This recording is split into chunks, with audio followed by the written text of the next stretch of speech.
ഇത്രയും വർഷം നമ്മളെ പറ്റിച്ച ന്യൂട്രീഷൻ ഇൻഡസ്ട്രിയുടെ രഹസ്യങ്ങളെക്കുറിച്ച് നിങ്ങൾക്കറിയാമോ? ഹെൽത്തി എന്ന് എഴുതി വച്ചിരിക്കുന്ന എല്ലാ ഭക്ഷണവും ശരിക്കും ഹെൽത്തി ആണെന്നാണ് നിങ്ങൾ കരുതുന്നത്? നമ്മൾ വാങ്ങുന്ന പ്രൊഡക്റ്റുകളിൽ low fat, sugar free, organic, high protein എന്നീ ലേബലുകളൊക്കെ കണ്ട നമ്മൾ ആ പ്രൊഡക്റ്റ് വാങ്ങും. പക്ഷേ ഈ ലേബലുകൾക്ക് പിന്നിൽ ഒളിഞ്ഞിരിക്കുന്ന കോടികളുടെ ബിസിനസ് തന്ത്രം ആർക്കും അറിയില്ല. പണ്ടത്തെ ഫാസ്റ്റ് ഫുഡ് മാനുഫാക്ചറിംഗ് കമ്പനികൾ നേരിട്ട ഏറ്റവും വലിയ പ്രശ്നമായിരുന്നു ആളുകൾ വീട്ടിൽ പാകം ചെയ്ത ഭക്ഷണം കൂടുതലായി കഴിച്ചിരുന്നത്. ഈ സന്ദർഭത്തിൽ ഫാസ്റ്റ് ഫുഡ് കമ്പനികൾ ഒരു കാര്യം കണ്ടെത്തി: ഹെൽത്തി ആണെന്ന് പറഞ്ഞ് മാർക്കറ്റിൽ ഇറക്കുന്ന ഒരു പ്രൊഡക്റ്റിന് ഡിമാൻഡ് ഉണ്ടെന്ന്. പിന്നെ നടന്ന കാര്യങ്ങൾ ചരിത്രം തന്നെ മാറ്റുന്നതായിരുന്നു. കുട്ടികൾക്കായി ഹെൽത്തി ഫുഡാണെന്ന് പറഞ്ഞ് ബ്രേക്ക്ഫാസ്റ്റ് സീരിയൽസ് വിപണിയിലെത്തി.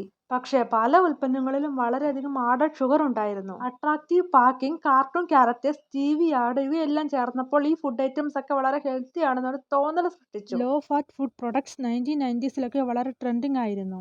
അതുകൊണ്ട് തന്നെ low fat food items produce ചെയ്യാനായി ഫാറ്റിന്റെ അളവ് കുറച്ചു. അതോടെ ആഹാരത്തിന്റെ രുചിയും കുറഞ്ഞു. അതുകൊണ്ട് രുചി കൂട്ടാനായി ആഡഡ് ഷുഗർ ചേർത്തു ഈ ഫുഡ് ഐറ്റംസിലൊക്കെ. അതുകൊണ്ട് തന്നെ ഫാറ്റ് കുറച്ചതിന്റെ ഒരു ഗുണവും ഈ ഫുഡ് പ്രൊഡക്റ്റിൽ ഉണ്ടായിട്ടില്ല. ഇനി പറയുന്ന കാര്യങ്ങൾ അതിലും ഞെട്ടിക്കുന്നതാണ്.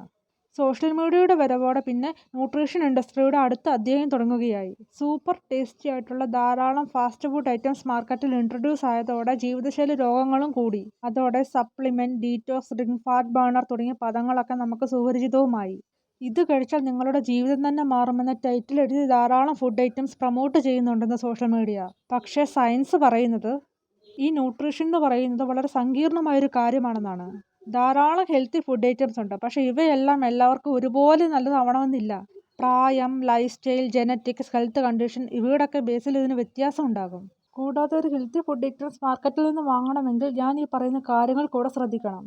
മാർക്കറ്റിംഗ് തന്ത്രങ്ങളിൽ വീഴാതെ, അഡ്വർടൈസ്മെന്റിൽ ആകൃഷ്ടരാകാതെ, ഇൻഫ്ലുവൻസേഴ്സിന്റെ ഫേക്ക് പ്രൊമോഷൻ വീഡിയോകളിലൊക്കെ വീഴാതെ ഒരു നല്ല പ്രൊഡക്റ്റ് ചൂസ് ചെയ്യണമെങ്കിൽ ഈ കാര്യങ്ങൾ നിങ്ങൾ ശ്രദ്ധിക്കണം.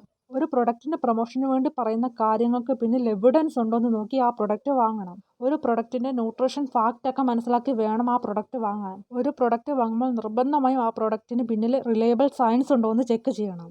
നിങ്ങളുടെ അടുത്ത് സത്യസന്ധമായ ഒരു കാര്യം ഞാൻ പറയാം. ഹെൽത്തി ഫുഡ് എന്ന് പറയുന്നത് വളരെ ബോറിംഗ് ആണ്. പഴങ്ങൾ, പച്ചക്കറികൾ, പയറുവർഗ്ഗങ്ങൾ, മത്സ്യം, മാംസം ഇതൊക്കെ മിതമായ അളവിൽ കഴിക്കുകയാണെങ്കിൽ നമ്മുടെ ആരോഗ്യത്തിന് വളരെ ബെനിഫിഷ്യൽ ആണ്. പരിധിയിൽ കൂടുകയാണെങ്കിൽ എത്ര ഹെൽത്തി ഫുഡ് എന്ന് പറഞ്ഞാൽ അത് നമ്മുടെ ആരോഗ്യത്തിന് ഹാനികരം തന്നെയാണ്. ഞാൻ ഈ പറയുന്ന കാര്യങ്ങളുടെ ബേസിൽ ന്യൂട്രീഷൻ ഇൻഡസ്ട്രി തെറ്റാണെന്ന് പറയാൻ കഴിയില്ല. നല്ല quality natural food products choose ചെയ്യാനായി നമ്മളെ ന്യൂട്രീഷൻ ഇൻഡസ്ട്രി സഹായിക്കും. പക്ഷേ മാർക്കറ്റിങ്ങിനും സയൻസിനും ഇടയിലെ വ്യത്യാസം മനസ്സിലാക്കണം.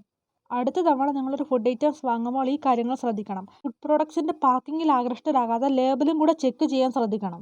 അഡ്വർടൈസ്മെന്റ് കണ്ട് സാധനങ്ങൾ വാങ്ങുമ്പോൾ ഈ അഡ്വർടൈസ്മെന്റിൽ പറയുന്ന കാര്യങ്ങൾ ശരിക്കും ഉള്ളതാണോ എന്ന് ചെക്ക് ചെയ്ത് എവിഡൻസിന്റെ ബേസിൽ സാധനങ്ങൾ വാങ്ങുക. ഞാൻ ഈ പറയുന്നത് എന്തുകൊണ്ടെന്ന് വെച്ചാൽ ആരോഗ്യം നഷ്ടമായാൽ നമുക്കൊരിക്കലും അത് വാങ്ങാൻ കഴിയില്ല. നമുക്കിതിനെ സംരക്ഷിക്കാൻ മാത്രമേ കഴിയൂ.